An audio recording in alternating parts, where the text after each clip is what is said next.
GHMC పరిధిలో హైడ్రా పేదోనికి శాపంలా పెద్దోనికి వరంలా మారింది. హైడ్రా పేరుతో పేదల ఇళ్లు కూల్చుతున్న అధికారులు పెద్దోల ఇళ్లకు కొమ్ము కాస్తున్నారు. గాజుల రామారం ప్రగతి నగర్ భూముల విషయంలో అది స్పష్టమవుతోంది. ఓవైపు గాజుల రామారంలో పేదలకు చెందిన 290 ఇండ్లను నేలమట్టం చేశారు. మరోవైపు ప్రగతి నగర్లో ఎమ్మెల్యే అరకపూడి గాంధీకి సంబంధించిన అక్రమ భూమిని మాత్రం టచ్ చేయలేకపోయారు అధికారులు. ఆ భూమిని ప్రభుత్వ స్థలంగా గుర్తించి ఫెన్సింగ్ వేసిన 24 గంటల్లోనే తొలగించారు అధికార పార్టీ ఎమ్మెల్యే అరకపూడి గాంధీ. ఈ బరితెగింపుపై హైడ్రా అధికారులు కనీసం పోలీసులకు కూడా ఫిర్యాదు చేయలేదు. అంటే పేదోళ్ల పొట్టలు కొట్టి పెద్దోళ్ల ఆశలు కాపాడటమేనా హైడ్రా చేస్తున్న పని అని బాధితులు ఆగ్రహం వ్యక్తం చేస్తున్నారు. నగర్లోని 300 సర్వే నెంబర్ దగ్గర ఉన్న 307 సర్వే నెంబర్ దగ్గర ప్రస్తుత పరిస్థితిని చూసుకున్నట్లయితే ఆదివారం అమావాస్య రోజు పేదలు కట్టుకున్నటువంటి గూడులను కూల్చేసినటువంటి హైడ్రా దాదాపు 40 నుంచి 50 ఎకరాల భూమిని స్వాధీనం చేసుకున్నారన్నారు. దాంతోపాటుగా ప్రగతి నగర్ వైపు చూసుకున్నట్లయితే ప్రగతి నగర్లో 307 సర్వేలో దాదాపు కబ్జా అయిన భూములను కాపాడుతున్నామని ప్రభుత్వం చెప్తుంది. దానిలో భాగంగా మనము విజువల్లో చూసుకున్నట్లయితే దానికి సంబంధించినటువంటి భూములు ఏదైతే ఉన్నాయో దాని అన్నిటికీ కూడా ఏదైతే ప్రభుత్వానికి సంబంధించిన ఓఆర్సీ ద్వారా తప్పుడు లెక్కలు చూపెట్టుకుంటా తప్పుడు పత్రాలను నివేదిక చూపెట్టుకొని ప్రభుత్వాన్ని మిస్గైడ్ చేసుకుంటూ కాపాడుతున్నటువంటి భూములు ఏదైతే ఉందో ఆ భూములలో ప్రభుత్వము మొత్తము కూడా దాన్ని కాపాడుకుందని చెప్తున్నారు. దానికి సంబంధించిన ఏదైతే ఫినిషింగ్ ఉందో ఆ ఫినిషింగ్ని దాదాపు అంటే ఏదైతే కబ్జాకు గురైనటువంటి భూమి ఉందో ఆ కబ్జాకు గురైన భూమికి ఉన్నటువంటి రేకులు ఏదైతే ఉన్నాయో మార్కెట్స్ మొత్తము కూల్చివేసినటువంటి పరిస్థితి. అంటే ఆదివారం రోజున దాని యొక్క భూములను కూల్చివేసిన తర్వాత దానికి సంబంధించినటువంటి గవర్నమెంట్ స్థలం ఎంతవరకు ఉందో దానికి సంబంధించిన మొత్తానికి కూడా బార్కెట్ చేసిన పరిస్థితి. మనం విజువల్లో చూసుకున్నట్లయితే దానికి సంబంధించిన బార్కెట్కి సంబంధించినటువంటి మొత్తం కూడా ఏదైతే ఫినిషింగ్ ఉందో ఫినిషింగ్ మొత్తం కూడా పీకేసిన పరిస్థితి. అంటే ప్రభుత్వం వచ్చేసి ఒకవైపు దానికి సంబంధించినటువంటి హద్దులు ఏదైతే 307కి సంబంధించిన ఉన్నాయో అన్నిటికీ కూడా హద్దులను ఏర్పాటు చేసినట్లయితే దాన్ని ఏర్పాటు చేసిన హద్దులను మొత్తం కూడా తీసివేసి మొత్తం ఆ కంచెను కూడా ఒక పక్కకు లాగేసిన పరిస్థితి కనబడుతుంది. అంటే ప్రభుత్వానికి సంబంధించిన హైడ్రా ఏదైతే ఉందో 307కు సంబంధించిన మొత్తం కూడా 414 ఎకరాల భూమి అని చెప్తుంది. దానిలో 123 ఎకరాలు దానికి సంబంధించిన ఇనాములకు కావచ్చు, దానికి సంబంధించిన పట్టాదారులకు కూడా గతంలో 1970 నుంచి కూడా వాటికి సంబంధించిన వాళ్లకు అప్పగించింది. దాని అనంతరం మిగిలింది 317 ఎకరాల భూమి సురక్షితంగా 307 యొక్క సర్వే నెంబర్ ప్రభుత్వం పేరిట ఉన్నదని చెప్తుంది. కానీ దానికి అనుగుణంగా దానికి సంబంధించిన అధికార పార్టీకి సంబంధించిన ఎమ్మెల్యే అరకపూడి గాంధీ 12 ఎకరాల భూమిని కబ్జా చేశారంటూ కూడా ఆరోపణలు రావడము, దానిపైన పలు కంప్లైంట్లు ఫిర్యాదులు రావడం, హైడ్రాతో పాటుగా జీహెచ్ఎంసీ కావచ్చు వాటన్నిటికీ జరిగిన తర్వాత దాన్ని హైడ్రా అధికారులు వచ్చి స్వయంగా కూల్చివేసేసి దానికి సంబంధించిన కబ్జాను కూల్చివేసిన తర్వాత మొత్తం కూడా ఫినిషింగ్ చేసిన పరిస్థితి. కానీ ఆ ఫినిషింగ్ని మాత్రం కేవలం 20-30% మాత్రమే ఫినిషింగ్ ఉంచేసి దాదాపు 70% ఫినిషింగ్ని కూడా తీసేసినారు.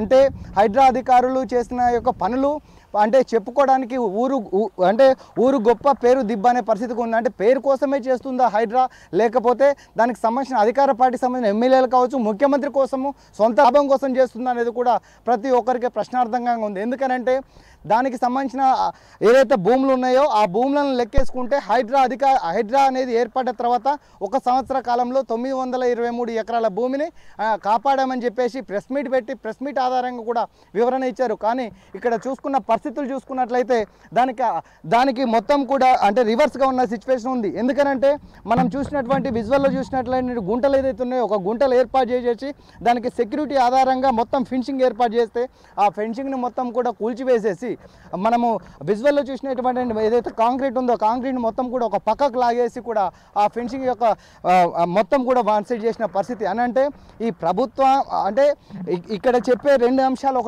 ఒకటి ప్రభుత్వానికి సంబంధించిన హైడ్రా అధికారులు వాళ్ళ యొక్క భూములో ఏదైతే ఉన్నాయో దాన్ని అన్ని కూడా స్వాధీనం చేసుకున్నాము, దానికి సంబంధించిన భూములను కాపాడడంలో హైడ్రా అనేది అంటే రక్షించడానికి ఉంది. దీంతో పాటుగా లేకులు కావచ్చు, దానికి సంబంధించిన నాలాలు కావచ్చు, దానికి సంబంధించిన భూములను కూడా ఖచ్చితంగా కాపాడడంలో ఎంతో యొక్క కృషి చేస్తున్నామని చెప్పేసుకున్న హైడ్రాకి సంబంధించిన కమిషనర్ రంగనాథ్ చెప్తుంటే మరోవైపు వచ్చేసి దానికి సంబంధించినటువంటి ఏదైతే ఫినిషింగ్ ఉందో ఫినిషింగ్ వేసిన 24 గంటల్లోపే దాన్ని ఫినిషింగ్ తీసేశారని అంటే పరిస్థితులు అనేది ఏ విధంగా ఉన్నది అర్థం చేసుకునే పరిస్థితి ఉంది.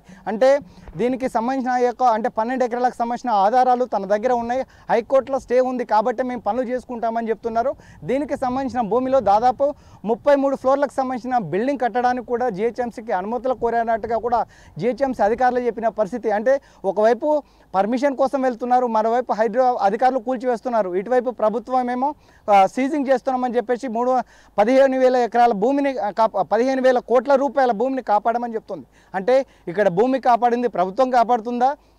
దానికి సంబంధించిన అధికారులకు సంబంధించినటువంటి పనులలో జాప్యం లేకుండా చేసిన 24 గంటల లోపే దాని యొక్క ఫెన్సింగ్ తీసేసి వాళ్ళ యొక్క పనులు ప్రారంభించుకుంటూ వాళ్ళ పనులు వాళ్ళు చేస్తున్నారు. అంటే అధికార పార్టీకి సంబంధించిన ఎమ్మెల్యేలకు దాసోహం అవుతున్నారా, లేకపోతే ప్రజలకు సంబంధించిన ఆస్తులను కాపాడుతున్నారా అనేది కూడా ప్రతి ఒక్కరికి ప్రశ్నార్థకంగా ఉంది. ఇప్పటికైనా సరే అంటే దాదాపు దీనికి సంబంధించినటువంటి కేసులు ఏదైతే ఉందో ఇటువైపు జదరిగుట్ట పోలీస్ స్టేషన్లో కావచ్చు, బాచుపల్లి పోలీస్ స్టేషన్లో కానీ ఇది ఫినిషింగ్ తీసిన దాని మీద ఎవరి మీద కూడా కేసులు కాలే. కానీ దానికి సంబంధించిన వాటిలో అయిన కేసులు అయినవి ఏదైతే అక్రమాలు చేపట్టినటువంటి అక్రమ భూములు కావచ్చు, రౌడీ షీటర్లు గజాల లెక్క అమ్ముకొని కూడా ప్రభుత్వానికి సంబంధించిన వాళ్ళు ఏదైతే పేదవాళ్ళకి అమ్ముతున్నారో వాళ్ళ మీద కూడా కేసులు చేసామంటుంది. కానీ అసలు కేసు చేసిన బడాబాబుల మీద కేసులు అయ్యాయా, లేకపోతే రౌడీ షీటర్ల మీదే కేసులు అయ్యాయా? ఈ యొక్క దానిపైన ఫినిషింగ్ చేసినందుకు కూడా హైడ్రా అధికారులు ఎందుకు కూడా కేసులు అమలు చేయలేదని కూడా ఇప్పటికీ కూడా చేసే పరిస్థితి. సో ఇకనైనా ప్రభుత్వం అనేది ఏం చేస్తుంది, హైడ్రా అనేది ఏం చేస్తుంది, దానికి సంబంధించినటువంటి కోట్ల రూపాయల భూమి కబ్జా అయిపోయిందని చెప్పేస్తే దాన్ని రక్షించామని చెప్పే కమిషనర్ అనేది ఏం చేస్తున్నారు అనేది కూడా వేచి చూడాల్సిన పరిస్థితి. అంటే దీంతో పాటుగా మరో పక్క కూడా ఇటువైపు ఉంది. దీని టోటల్గా వచ్చి 12 ఎకరాల క్రమంలో వచ్చేసి దీనిపైన మరోవైపు కూడా ఉంది. అక్కడ ఏం జరిగింది, అక్కడ పనులు ఏం జరుగుతున్నాయి, పక్క వైపు వెళ్ళి చూద్దాం. దాదాపు ఆదివారం నుంచి ఇప్పటి వరకు హైడ్రా సీజ్ చేసి 15,000 కోట్ల రూపాయల ఆస్తులను కాపాడమని ప్రెస్ మీట్ ఆధారంగా చెప్పిన హైడ్రా అధికారులకు అదే అధికార పార్టీకి సంబంధించిన ఎమ్మెల్యే అరకెపుటి గాంధీ 24 గంటల లోపే దానికి సంబంధించిన ఫెన్సింగ్ అన్ని కూడా తీసేసిన పరిస్థితి ఉంది. మనం చూడొచ్చు ఈ యొక్క ఫెన్సింగ్ అనేది కంప్లీట్గా ఏదైతే ఉందో బార్కెట్ చేసినటువంటి మొత్తం కూడా డిమాలిషన్ చేసిన స్థలంలో ఈ యొక్క ఫెన్సింగ్ తీసేసి కూడా దానికి సంబంధించిన పనులు ఏదైతే ఉందో చకచక జరుగుతూనే ఉన్నాయి. అంటే హైడ్రా అధికారులు 15,000 కోట్ల రూపాయల ఆదాయాన్ని కాపాడడము, ప్రభుత్వానికి సంబంధించిన 307లో ఉన్న 317 ఎకరాల భూమిని కాపాడమని చెప్పుకునే హైడ్రా అధికారులకు అదే పార్టీకి సంబంధించిన అధికార పార్టీ ఎమ్మెల్యే గాంధీ చెప్పిన సమాధానం అంటే ఖచ్చితంగా ఈ భూమి నాదే, నేను హైకోర్టులో ఉంది, హైకోర్టు ఆధారంగానే నేను నా భూమిని స్వాధీనం చేసుకున్నానని చెప్పారు. అంటే ఇదే హైకోర్టుకు సంబంధించిన భూమి ఉన్నప్పుడు హైడ్రా అధికారులు వచ్చి డిమాలిషన్ చేసి ప్రభుత్వ భూమిలో అక్రమంగా ఓఆర్సీ ఆధారంగా ఏదైతే భూమి ఉందో ఈ భూమిలోని అంటే దానికి సంబంధించిన అభివృద్ధి పనులు చేసుకుంటూ దాంతోపాటుగా బిల్డింగ్ కట్టాలనే ప్రమోషన్లకు అంటే దానికి ప్రభుత్వానికి వినతులు పెట్టుకున్న అతనికి ఆ ప్రభుత్వం సంబంధించిన జిహెచ్ఎంసీ అధికారులు కావచ్చు, హైడ్రా అధికారులు కావచ్చు దాన్ని అంతకుముందు దాని యొక్క పత్రాలను చూడలేదా, లేకపోతే హైడ్రా అధికారులు తప్పు చేస్తున్నారా, దానికి సంబంధించిన అధికార పార్టీ ఎమ్మెల్యే తప్పు చేస్తున్నా అనేది కూడా సస్పెన్స్గా ఉంది.